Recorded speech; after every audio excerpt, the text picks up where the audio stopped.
Salve, salve, alquimistas! Bem-vindos a mais uma aula. Continuando os modelos atômicos, vamos falar do modelo de Thomson. Nós vimos que no modelo de Dalton, na aula passada, nós vimos que ele propôs isso em 1803. Só 100 anos depois veio o modelo atômico de Thomson. Vamos relembrar o Dalton. Era uma esfera maciça e indivisível. Agora você vai entender a diferença para o modelo de Thomson. Vamos lá. Thomson ele propôs que o átomo não era uma esfera maciça indivisível, era uma esfera positiva, tá vendo aqui? Com elétrons incrustados nela, certo? Que ficou apelidado esse modelo como modelo pudim de passas. Por que modelo pudim de passas? Porque seria como se fosse uma pasta positiva, certo? Um pudim positivo aqui, e os elétrons seriam as passas em volta do pudim, certo? Apoiados no pudim. Então, o modelo de Thomson foi esse, uma esfera positiva com as cargas negativas incrustadas nela.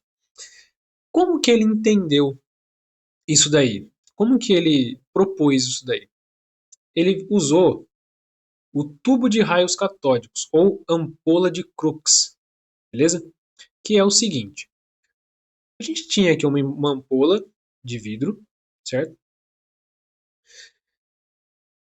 Com um gás dentro dessa ampola, um gás quase no vácuo, que a gente chama, rarefeito. Então, um gás dentro dessa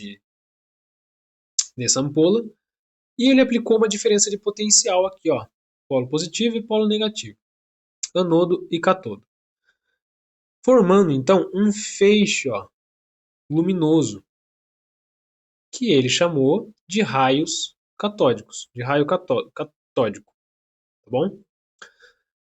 E ele observou, e o que ele pensou?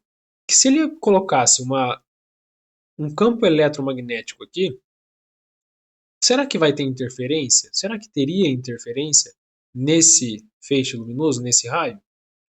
Quando ele colocou, ele observou que o raio vinha no sentido do polo positivo, que ele desviava. Ó, e ele desviava no sentido do polo positivo.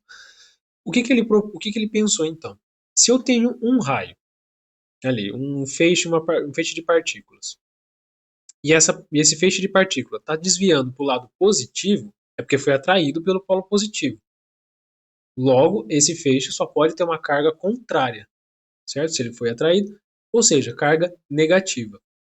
Ele podia trocar o gás, ele podia trocar as placas dos metais que ele usou ali para formar o campo, e tudo sempre dava o mesmo resultado. O que ele propôs então?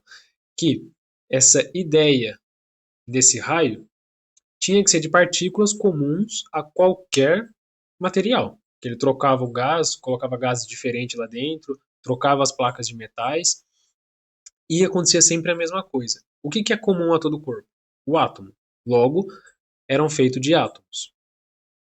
Se esse raio era feito de átomos e era atraído pelo polo positivo, o átomo só podia ter em si cargas negativas. Beleza? E foi o que ele descobriu então. Ele descobriu que o átomo possuía os elétrons, que são partículas que compunham o átomo, que faziam parte do átomo, de cargas negativas. Tá certo? E aí surgiu então a primeira partícula subatômica, que é o elétron. Então ele quebrou a ideia do Dalton do átomo ser indivisível. Porque se ele tinha partículas ainda menores ali nele, é porque ainda tinha partes menores. Se tinha partes menores, ele podia ser dividido. Beleza? Então, guardem os seguintes pontos no modelo de Thomson. A descoberta do elétron, esse é o primeiro ponto, descoberta do elétron. A experiência que Thomson realizou foi o experimento do tubo dos raios catódicos, que é esse tubo aqui, dessa ampola, e que o modelo dele ficou conhecido como modelo pudim de passas. Beleza? Você lembrando isso daqui, não tem como errar em nenhum exercício. Beleza? Então, espero que tenham entendido. Tamo junto, um abraço e até a próxima.